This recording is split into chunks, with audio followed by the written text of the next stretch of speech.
It's a very interesting subject matter, legislative supremacy. We're talking again in the legal world, so please don't confuse that with anything to do with spirituality and God or your creator. We're dealing with the term legislative supremacy, has nothing to do with the Bible whatsoever when we're talking about the law of God or the law of your creator and how you are to be governed in a spiritual sense. In the legal world, everything is completely opposite. And so when we're looking at it, we have to really start to understand the power that the legal system has.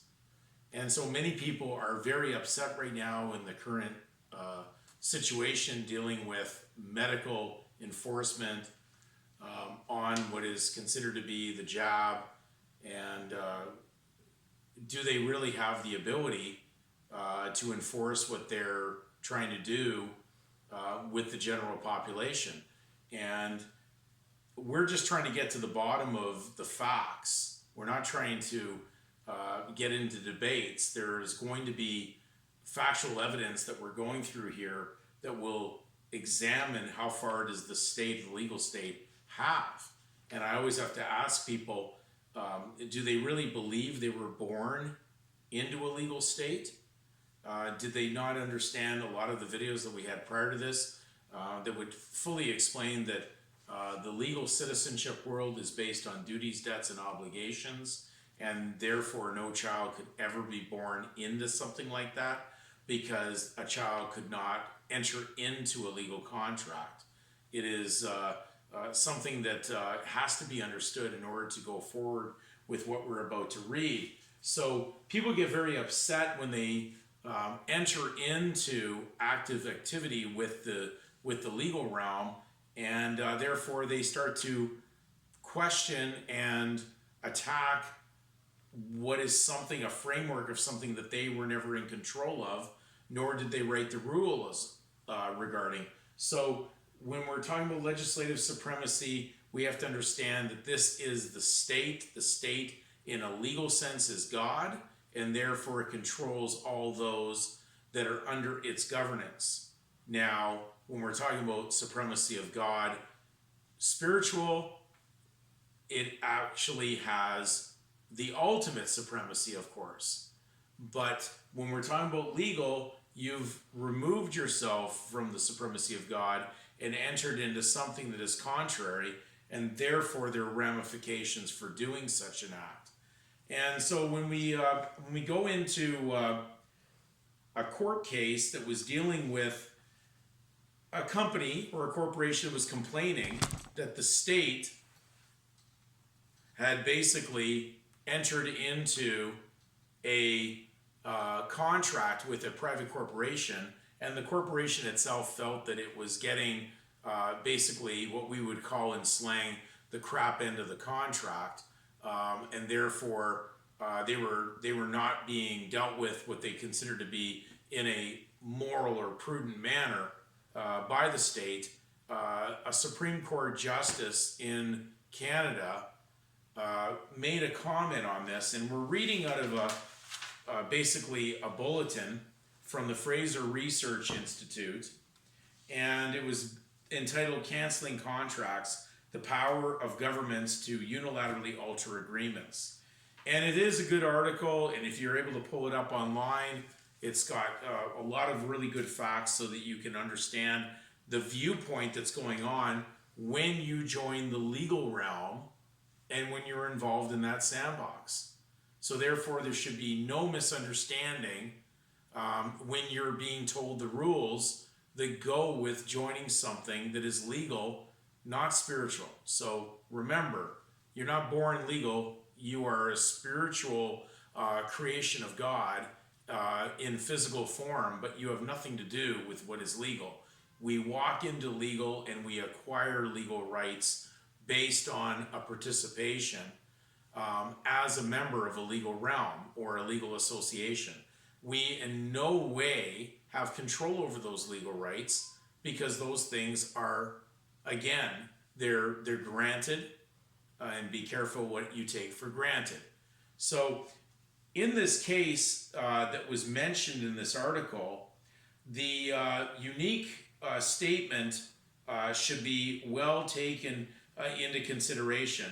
As Mr. Justice Riddell of the Ontario High Court of Justice stated in the case that was dealing with the state controlling a contract and what they could do, it said the legislature within its jurisdiction can do everything that is not naturally impossible and is restrained by no rule, human or divine.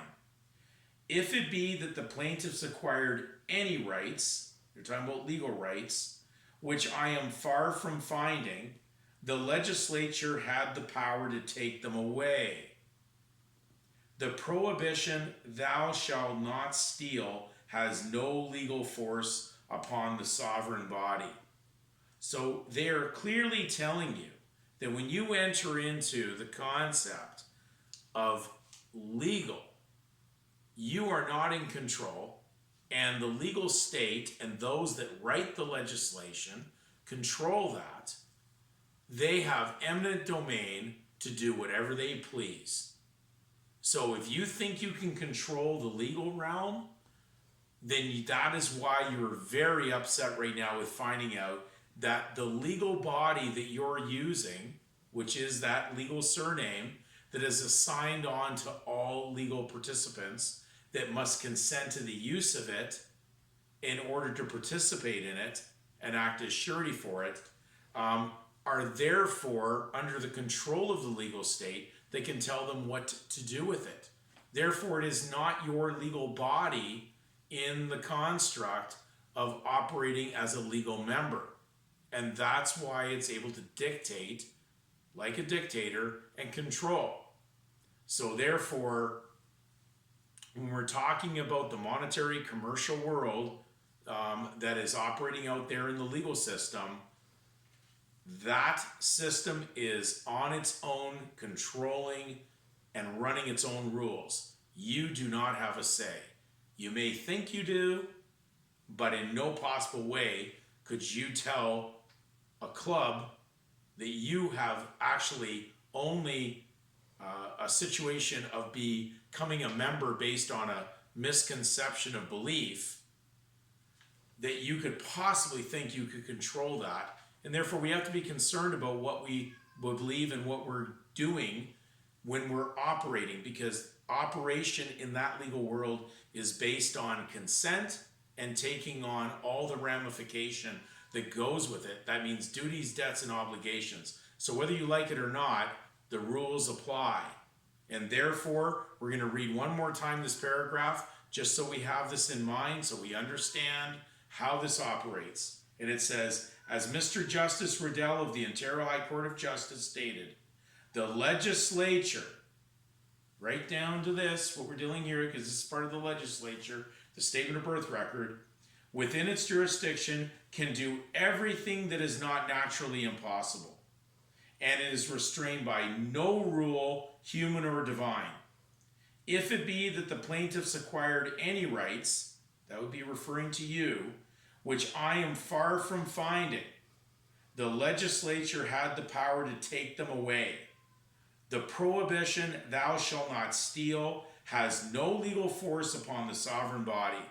So please absorb this, get this into your mind, because it will stop you in shadowboxing down rabbit holes of thinking that your rights are being violated. You've consented to enter into a foreign realm that has many duties, debts, and obligations.